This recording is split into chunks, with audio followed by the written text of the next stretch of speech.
All right. We've got 32 after, so we're going to go ahead and get started. Thank you, everybody, for joining. My name is Joshua Baca with the Americans for Affordable Products Coalition. The purpose of today's call is the Americans for Affordable Products is launching its local campaign in Minnesota in opposition of the border adjustment tax. We have several members of our coalition who are on the line today that are going to make some brief comments. Particularly important in advance of next week's Ways and Means Committee hearing, where Representative Paulson is a member of, that will be discussing the border adjustment tax. So we're going to go ahead and kick it off with several folks on the call. We have Bruce Nustad, who is the president of the Minnesota Retailers. We have Glenn McKee, who is the founder of Games by James.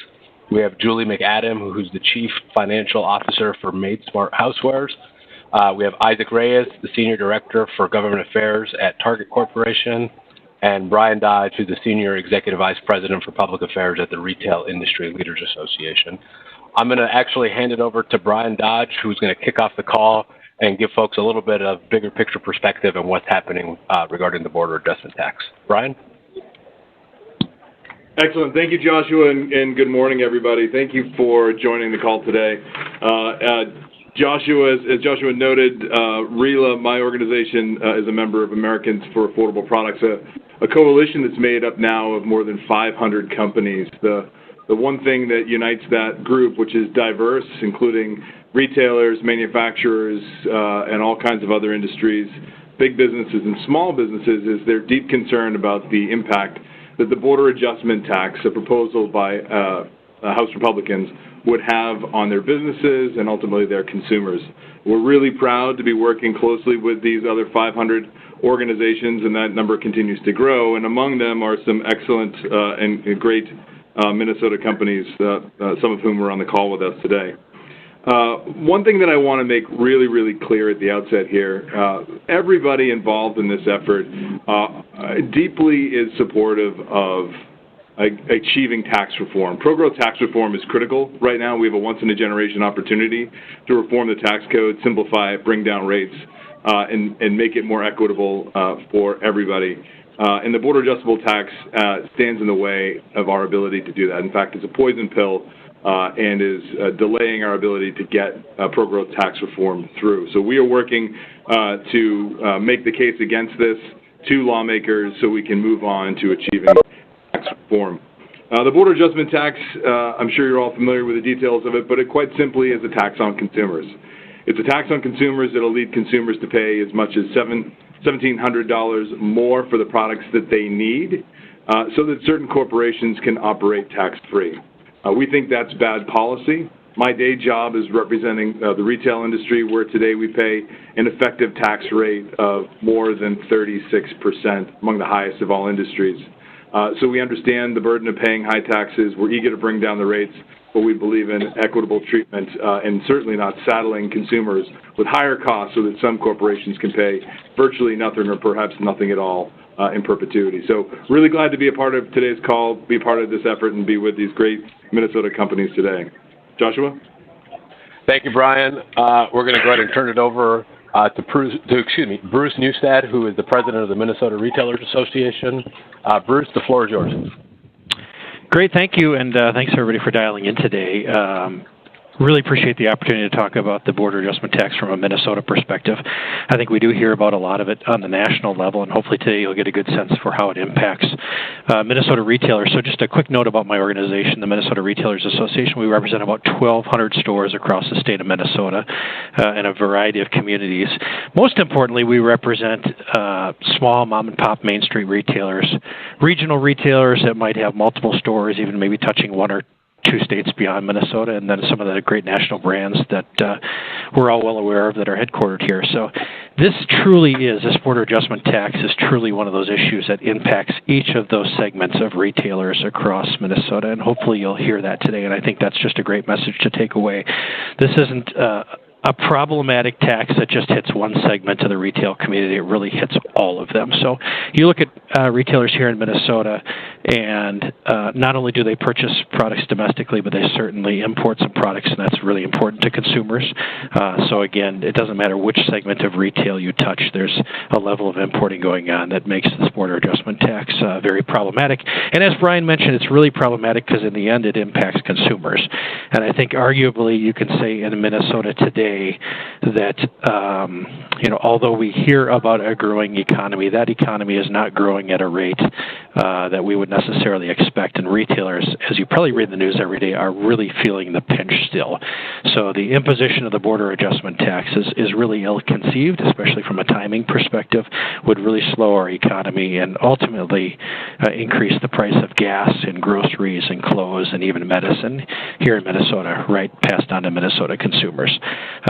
We have about 50,000 retailers here in the state of Minnesota, which is a pretty good number, and there are about 780,000 jobs that are dependent on the success of those 50,000 retailers, and that's really touching about 1 in 5 jobs here in Minnesota. So this idea of tax reform, as Brian said, is a great idea. There is a once-in-a-generation opportunity to do some significant tax reform, but the border adjustment tax is not the right approach for Minnesota consumers, Minnesota retailers, including Minnesota small retailers.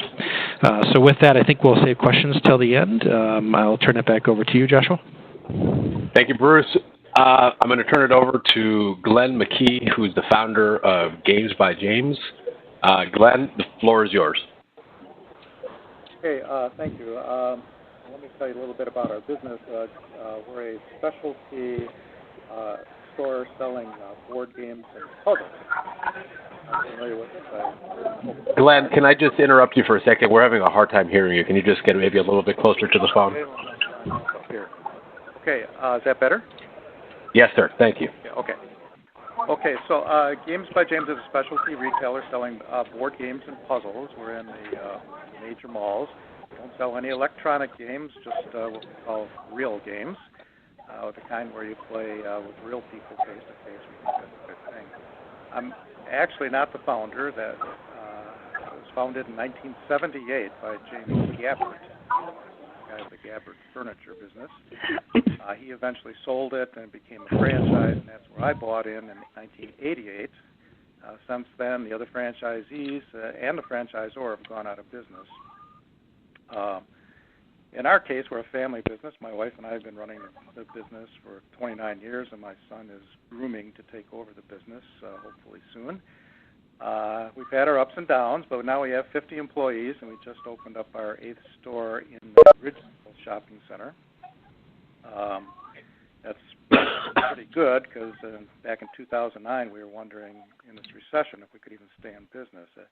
Retail seems like a simple business. You just open the storefront and sell things for more than you paid for them, but it turns out not quite so simple.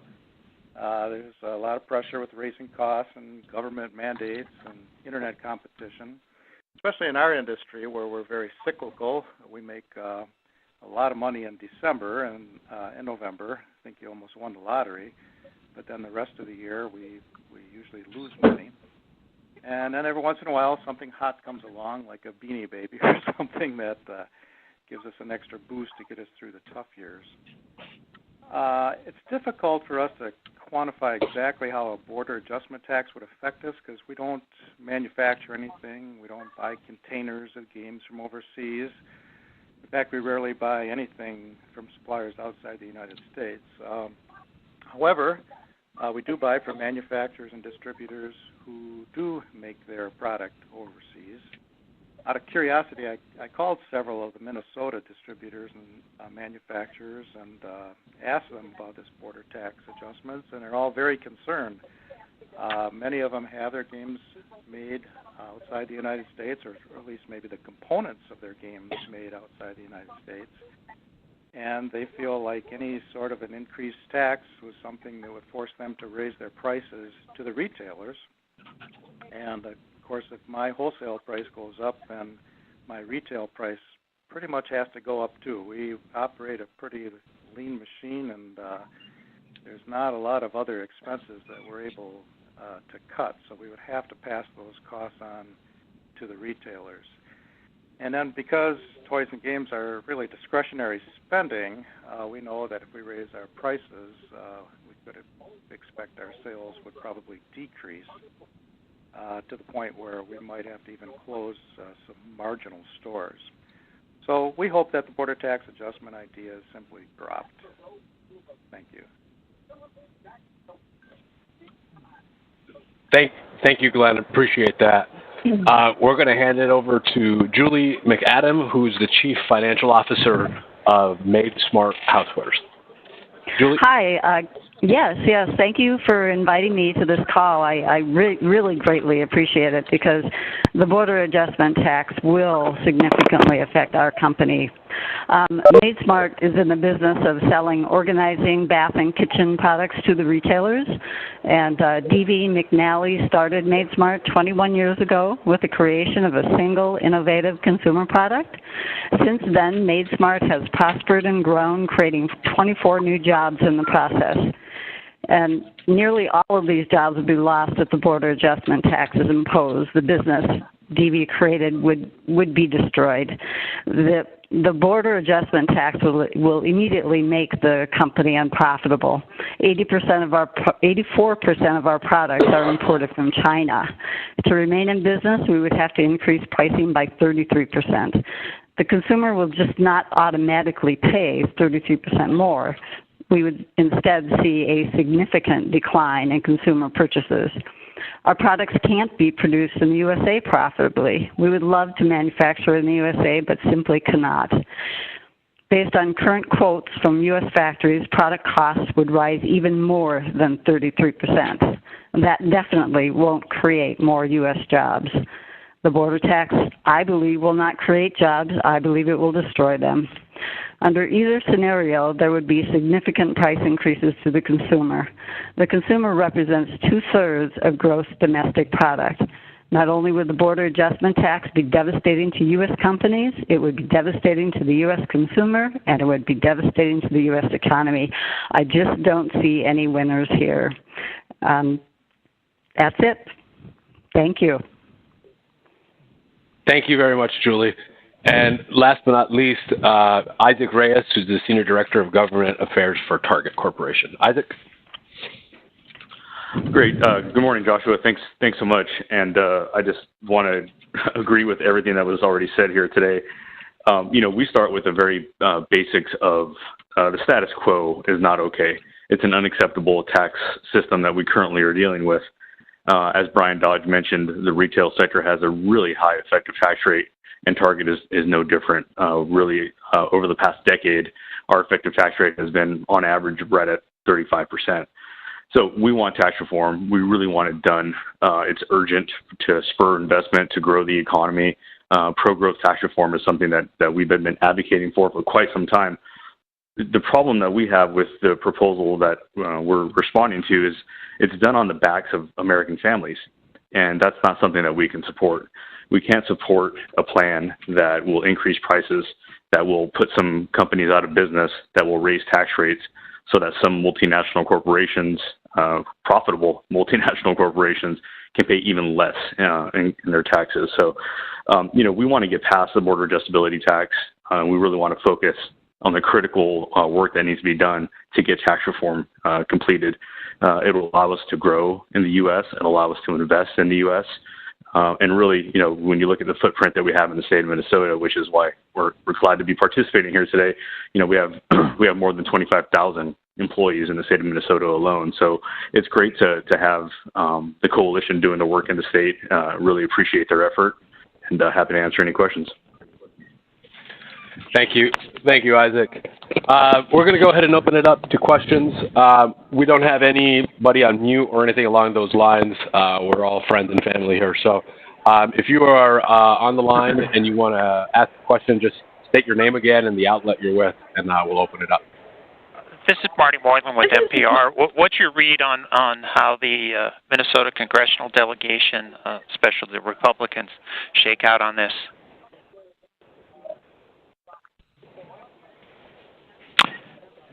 So, Bruce from the Minnesota Retailer Association, I think a lot of these tax issues are tough issues across the board, and I think this is one of those that's difficult for congressional Republicans, and we continue to work with them and make sure we're telling the story so they really, really understand the context. I think it's one of these issues where it can look easy on paper, but when you actually dig into it and dig into the impact and start discussing kind of the ripple effect that this would have on the economy and how it would touch small businesses and how it would really impact jobs like you heard today, makes them a lot more sensitive to the argument. So I guess my quick answer is, we've had some good dialogue there. We need to have more dialogue and understanding and context along with this to make sure that those that are in the seats of power and think about these policy things really factor in what the potential impact is and can put that as part of their conversation and discussion.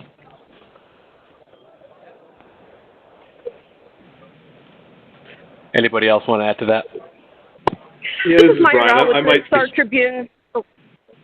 Go ahead. On just the delegation question first, I'll echo what Bruce said, but just offer a little bit more process clarity. I think what we view This is Brian. I'm sorry, Brian Dodge, Rela. Hi, Marty. How are you? Yeah, fine.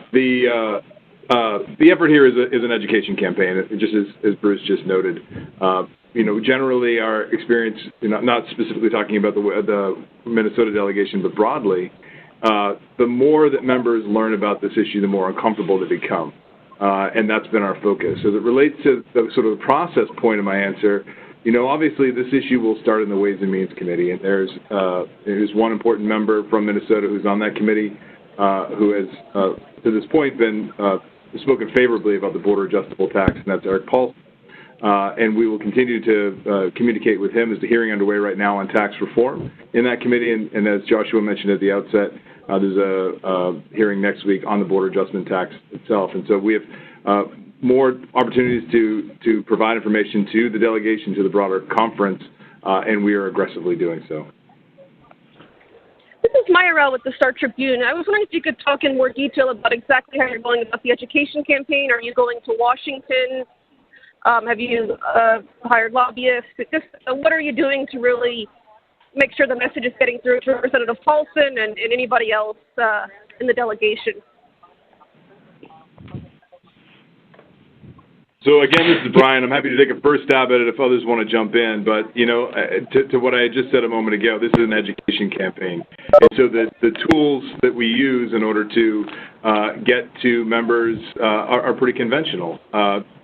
Small business owners, like the ones who are on the call here today, have been very active in reaching out to their lawmakers, both back home and some have come to Washington specifically to visit with their lawmakers and talk about the impact that this would have on their business.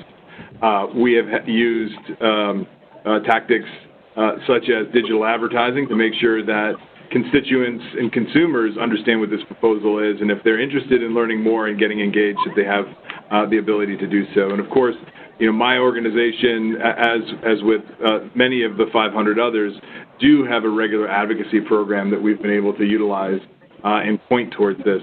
It's really important to note, and I'll speak specifically about the retail industry now, but I want to be really clear that the opposition to the border adjustment tax extends well beyond the retail industry. But no issue in my decade of working in retail has galvanized the industry together as much as this one has. As soon as this was clearly the proposal the House Republicans were going to move forward on, the whole industry came together, united in opposition to it, and been working together. And so we haven't been forced to utilize, TV advertising in the major way that some efforts often do, because there are hundreds and thousands of small business owners and large businesses that have been able to, approach their lawmakers and say, this is a really terrible idea and it's going to hurt our business, but more importantly, it's going to hurt our customers. And we've really utilized that army to make our case. I'm sure others have thoughts as well. Yeah, thanks, Brian. It's Bruce from the Minnesota Retailers Association. I think, too, it's important to note, we have a great relationship with Congressman Paulson. He's been a good listener on a lot of issues that impact employers and retailers, e-fairness, things such as that. So we've got a great history of outreach and working with him. And directly to your question, I think part of our plan is to continue to take this conversation to him in Washington, but also here in the district. So in addition to some other meetings that have happened, I think we'll see some more of those, some direct conversation. We tend to spend time with the congressman out in Washington at least once a year, and we might spend a little bit more time out there with him this year just talking about this issue and others. But I think part of our strategy is just a direct conversation and sharing of stories like the ones you have heard today, because, that, again, back to my earlier point, is really universal across retailers. Doesn't matter the size, there's a story to be told, and I think our job is to make sure that Congressman Paulson and others that are good listeners hear those stories.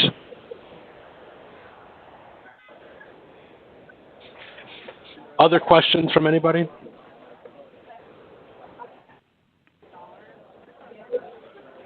Going once? Yeah, I have a twice? question. This is Dan DeBon, Minneapolis St. Paul Business Journal. It's kind of directed towards Isaac in particular. Are there certain categories of products in particular that Target would expect to raise prices on if this border adjustment tax were put in place? If so, how much of a price increase would you anticipate? Thank you. Yeah, that's a great question, and one obviously that we've had a lot of folks at Target spending a lot of time looking into. The answer is, we come back to up to 20% price increases, and because, as you know, we sell such a large variety of things in our stores, it's really hard to pinpoint object by object, item by item. But again, we go back to the fact that as prices increase for American families, that's not good for the economy. As prices increase at places like Target, where you have to buy everyday essentials, not luxury items. We're talking back to school basics. We're talking, groceries. We're talking, school supplies. When those prices go up, the average American family, it's going to hit them hard, and that's not something we can support. Thanks very much. Any final questions from anybody? Okay. I'll just make a couple of closing comments. A couple of things. We have a very robust website with information that's updated constantly. The web address is keepamericaaffordable.com. On there, you'll find a variety of the press statements that we release daily, access to our social media channels. We're currently always, rapidly responding to developments on this issue, and our Twitter account is always a good source of rapid and quick information if you need something relatively soon. Also on the website, there are a ton of resources available that can better educate you on the impact on small businesses, to manufacturers, to many of the arguments folks have made in favor of a border adjustment. Most of those myths can be found with our response on our website. And then the final thing I would just say, we will be there's a hearing next week in the House Ways and Means Committee.